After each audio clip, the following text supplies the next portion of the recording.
민주당 당대표 후보 박찬대입니다.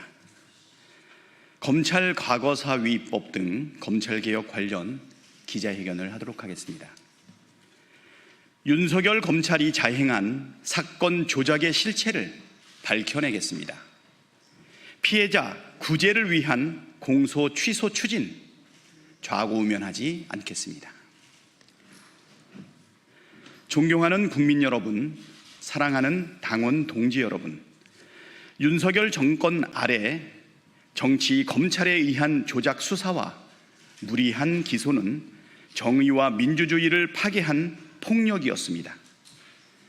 피해자는 우리 국민과 민주주의 그 자체였습니다. 이재명 대통령 또한 피해자였습니다. 윤석열 정권의 검찰은 이재명 대통령을 향해 400차례가 넘는 압수수색을 벌였습니다. 그럼에도 불구하고 증거를 찾지 못하자 증거를 왜곡하고 오염된 진술에 의존한 무리한 기소를 감행했습니다. 심지어 대선 기간 중 쪼개기 기소로 일주일에 5번씩 법정에 불러내기도 했습니다. 정치적 활동은 물론 일상생활까지 파괴했습니다. 개인 이재명이 아니라 정적 이재명, 나아가 민주주의에 대한 고의적 학대였습니다. 사냥이었습니다. 이러한 검찰을 개혁하라는 요구는 이미 본물입니다. 거스를 수 없는 국민의 명령입니다. 진정한 검찰 개혁은 과거의 잘못을 바로잡는 것부터 시작해야 합니다. 이를 위해 검찰 과거사위법을 제정하겠습니다.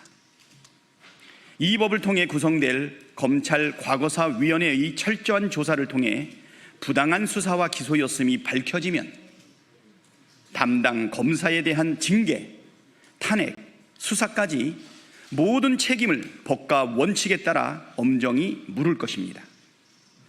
검찰의 사건 조작 같은 국가 폭력 범죄에는 공소시효도 배제하겠습니다. 이를 위해 윤석열이 거부권을 행사했던 반인권 국가폭력 공소시효 폐지법을 다시 통과시키겠습니다. 사건 조작, 검찰권 남용이 확인된 사건은 아예 공소를 취소하게 해서 피해자를 확실하게 구제하겠습니다. 확정된 사건은 재심을 받을 수 있게 하겠습니다. 검찰청 해체는 당연합니다. 해체와는 별개로 과거의 잘못도 바로잡도록 하겠습니다. 이미 기정사실이 된 검찰청 해체가 미래를 바로 세우는 개혁이듯이 과거의 폐악을 단죄하고 피해를 구제하는 개혁도 꼭 필요합니다. 잘못된 공소를 바로잡는 이 단순한 원칙이 왜 이토록 어렵고 더딘 일이어야 합니까? 정치검찰 피해자에 대한 국가의 책임, 이제는 말이 아닌 제도로서 입증하겠습니다. 국정조사와 특검도 주저하지 않겠습니다. 국정조사를 통해 조작과 기획 수사의 실태를 낱낱이 밝히고 필요하다면 특검을 도입해 정치 검찰의 책임을 끝까지 추궁하겠습니다. 검찰 과거사위원회는 이미 박근혜 정권의 검찰을 단죄할 때 가동된 적이 있고 공소 취소는 법이 허용한 정당한 절차여서 법무부가 결단하고 검찰이 저항하지 않으면 당장도 해낼 수 있습니다.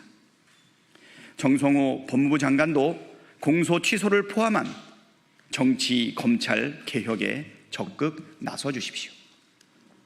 박찬대가 하겠습니다. 못할 게 없는 일입니다. 저는 그 길의 한가운데 서겠습니다. 검찰 개혁의 완성과 정의의 실현, 국민과 함께, 당원과 함께 반드시 해내겠습니다. 감사합니다. 2025년 7월 24일 더불어민주당 당대표 후보 박찬대.